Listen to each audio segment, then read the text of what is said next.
And a good morning to you. You tuned in and locked in once again to the Keep the Morning Moving Morning Show. As I promised you, I have a special guest on the phone lines with me today, Mr. James Talarico. And James Talarico is an 8th grade generation Texan, former middle school teacher and seminarian. Born to a single mom in Round Rock, James earned degrees from University of Texas at Austin, Harvard University, Austin Presbyterian Theological Seminary. Before serving the legislature, he taught English on the west side of San Antonio, one of Texas' poorest zip codes. Elected as state representative at the age of 29, he has led the fight against billionaire mega donors and their puppet politicians who have taken over our country. Now he is running for U.S. Senate to take his fight against big money and corruption to Washington and win back power for working people, systems that are rigged by the ultra wealthy. Good morning to you, Mr. James. Good morning. Thank you for having me. Listen, I was excited when I got the information that you wanted to come on, and I wanted to talk to you because our listening audience have some questions. And it's not about whether you're vegan or not, because we can care less about that. Sure.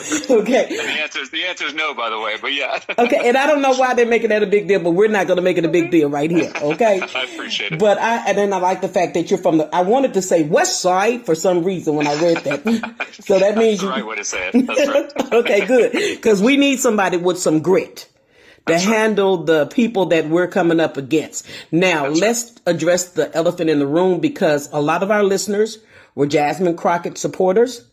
Yep. And a lot of people were sad that she did not win. And the sad thing about it to me is I'm hearing a lot of people who said, he can't get my vote, he's going to have to fight for my vote. What do you say to them? Well, I want to fight for their votes. The problem in the Democratic Party is that national Democrats have taken communities for granted, including black voters. They've just assumed that black voters are going to show up and support Democratic candidates. And that's the fastest way to lose an election, when you take people for granted. And so I'm out here competing for every single vote. I'm trying to earn the trust and the respect and the support of black Texans. It's why I've spent the last 3 months since the primary trying to heal the divisions from that primary race. I've been meeting with black elected officials and black community leaders, black business leaders. I've been worshiping in black churches around the state. I did a tour of our HBCUs. I held a town hall at Prairie View A&M, and then I was honored to give the commencement address at Paul Quinn College, the oldest HBCU in Texas. And so that work is going to continue. This is not something that's going to happen overnight. It's going to be a process. But the only way that we're going to win Texas, the only way we're going to stop Ken Paxton from being our U.S. Senator is together. It's going to be all of us in one big coalition fighting for working people in our state. And that's what I'm committed to building as the nominee. And that's what we want to hear, because we are in a time like never before right now. And as we talk about Ken Paxton, I'm actually glad that he won, because I would rather see you go up against Ken Paxton. Tell us, what is your strategy and what do you need from us to win this? Well, let's just step back and appreciate the gravity of what happened. The most corrupt politician in America got elected as the Republican nominee for this U.S. Senate seat in Texas. Ken Paxton was impeached by his own party for using his public office, his position of public trust, to enrich himself and his billionaire donors at our expense. And that kind of corruption is the rot at the core of this broken system. And so we're going to need everybody, Democrats, independents, Republicans, urban Texans, rural Texans, suburban Texans, black, white, brown. We're going to need everybody to come together to defeat the most corrupt politician in America. Because if we can do that in this race, in this year, in this state, then I truly believe that we can come together to defeat this entire corrupt system at the federal level. So this is a lot bigger than just one race in one state. By beating Ken Paxton, we will build a coalition that's necessary to transform this broken, corrupt system.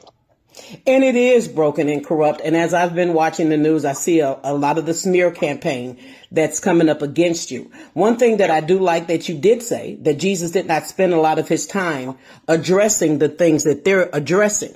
Now, people can take that wrong, but I believe that if you're a true Christian, you can get what you were saying on that. Right. What does your faith have to do with this? And how do you think your faith is going to help you through this? Well, my faith is central in my life. It's central in my public service. My granddad was a Baptist preacher in South Texas. And when I was real little, he told me that we Christians are supposed to follow the two commandments that Jesus gave us: love God and love neighbor.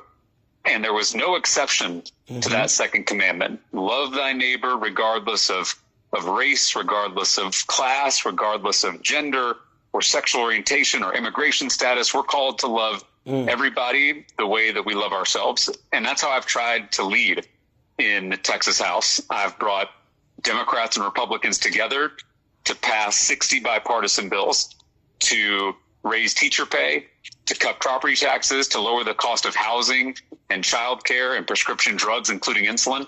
I'm trying to love my neighbor through public policy. I'm trying to make my neighbor's life a little easier, a little better, a little less stressful. And that's exactly what we need in a U.S. Senator.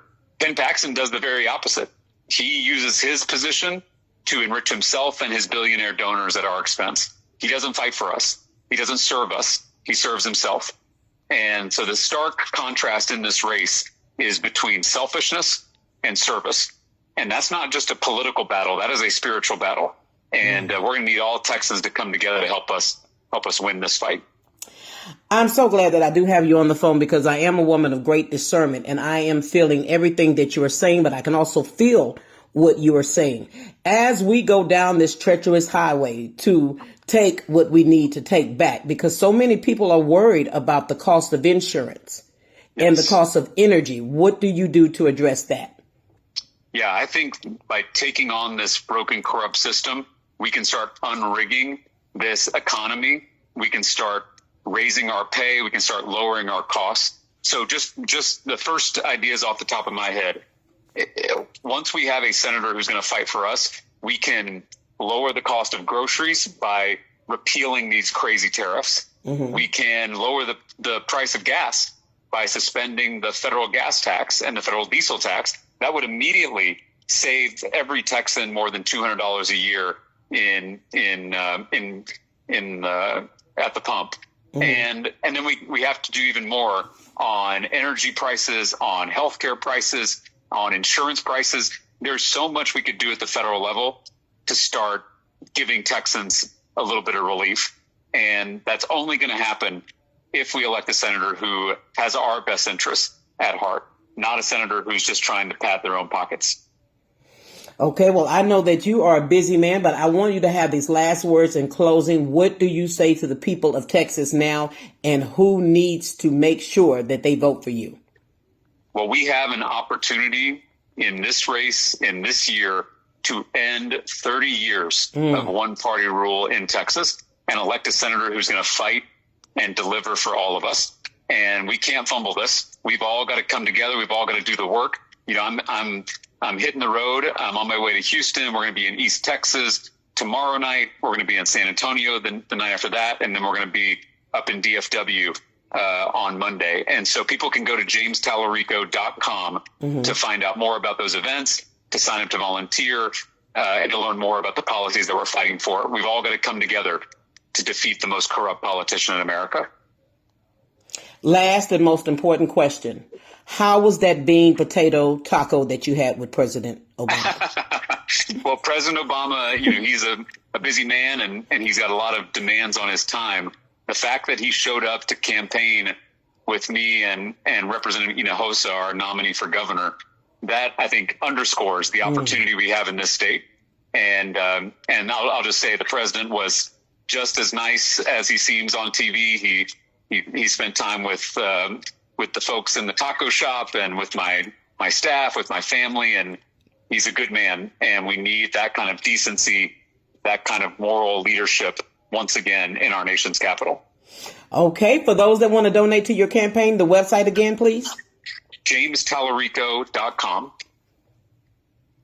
Okay. Well, we're definitely praying for you and voting for you. So you have our vote Thank here. you. We thank I'm you so honored. much for taking time to talk with us today. And I look forward to coming back. Most definitely. Open door. Thank you. Have a great I'll talk day. to you soon. All right. Bye-bye. Bye-bye.